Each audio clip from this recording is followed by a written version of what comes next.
gave a speech yesterday out at Olympic Park, and I told a bunch of supporters that were there, I said, you know, London was built on business. That's why we have the great culture, the great art, the great architecture, because people came here to do business. The Romans didn't come here for the view. They came here because it was a center of commerce, and that's the way people have always come here. So we can't forget the reason we exist. I would bet you could ask anybody that's watching us now who's from London, why did you come here originally? It was probably for business, or later when you got a job and were supported here. So if you focus on business, everything else can potentially be solved, because you get the tax revenues. People are doing what they love. They're actually making money. They're keeping their mental well-being good. But if you don't have that, it's very hard to do anything. And like you said, a cycle lane doesn't help. An LTN doesn't help. A statute committee to rename things doesn't help. The mayor came out today and he now wants to rename all the overground lines. That's his big plan for TfL, which is going bankrupt. And I've come out with some simple solutions in my manifesto about how I think we can run TfL at a profit. Things like an infrastructure levy, separating out the 5,700 acres of land that TfL has and getting that to be used in affordable housing and commercial property. This isn't rocket science, Simon. It took me 8 months to study this, but he could have done this, but he never would as a Labor mayor. He just. I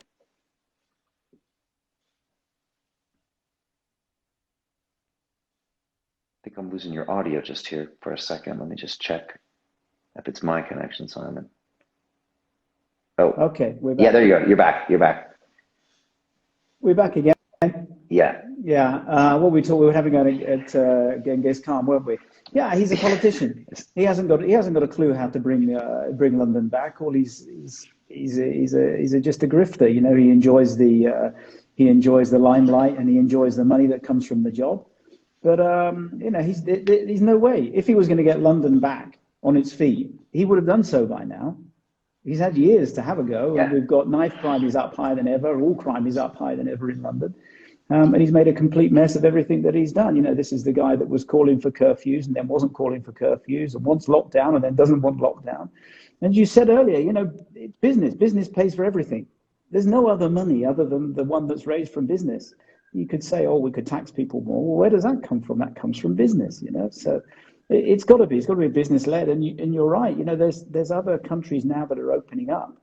So you look at Florida. Florida's flourishing. Texas is flourishing, and these places are getting a march. But Europe isn't. So we do have a chance in London to open up quickly and get, as you say, get the tourism and just get things going back. But it's not going to happen with Genghis Khan doing it, that's for sure. Yeah, and one of the things I try to remind people, it's not going to happen with a few dates in the calendar of what you're allowed to do. I mean, we're in the worst recession in 300 years. You can't just say, okay, everybody go back. It's like you need someone in charge that can be super proactive.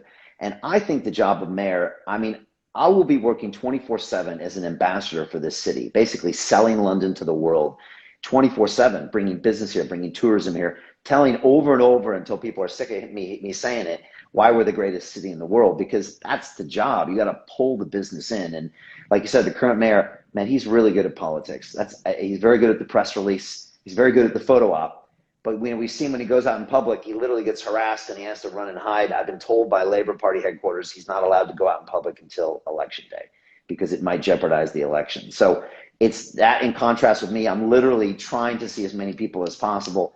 Sometimes the police are trying to stop me because I'm trying to listen. And, you know, this 50-page manifesto, okay, a lot of it came from people in the House of Lords, senior metropolitan police officers, high-level members of TfL, architects, but a lot of it came from people in the street saying, Brian, my cousin got stabbed last week.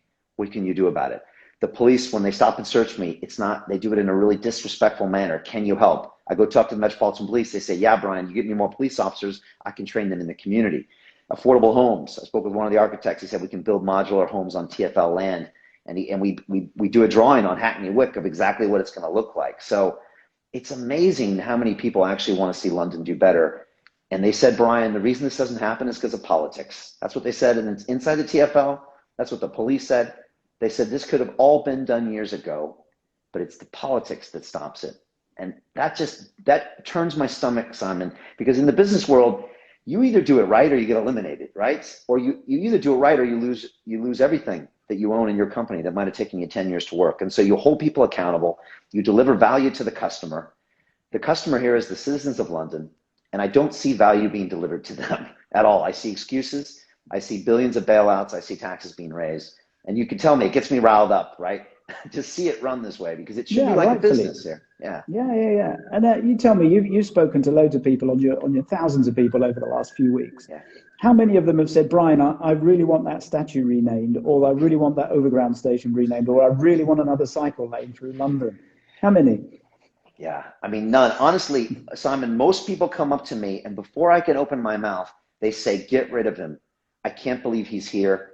Fire Sadiq Khan. Seriously, before I can even say anything, they're slamming him, slamming him, slamming him. I'm talking old ladies down to teenage kids. He didn't do what he said. I'm talking people from the Asian community, Muslim community, people from England that were born here, people from the international. Everybody says he just hasn't delivered. And we all expected big things back in 2016. And just 5 years later, like you said, knife crime is up. The houses aren't built. The TfL is going bankrupt. There's no plan for the economy. And people are frustrated. And exactly, nobody is saying, can we get these things? Now, lately, he's coming out with a lot of these initiatives that play to people's emotions. You know, they go, the Tories are your enemy, is what they go after. They go after, let's rename some stops and let's make you feel like a victim in your own city. But that's all great for emotions and talk. But then you're going to have to live in this city for another 3 or 4 years. And if you don't have a job, or people can't even move around the city because there's so many cycle lanes and so many restrictions on where taxis can drive, and the TfL is continuing to go bankrupt, and the mayor is going to keep blaming the prime minister. That's what they do. They go back and forth while the rest of us suffer. And that's why I think people have been really open to me as an independent candidate. Some people just say, as long as you're independent, Brian, we're with you, because we're tired of the politics and the bickering back and forth.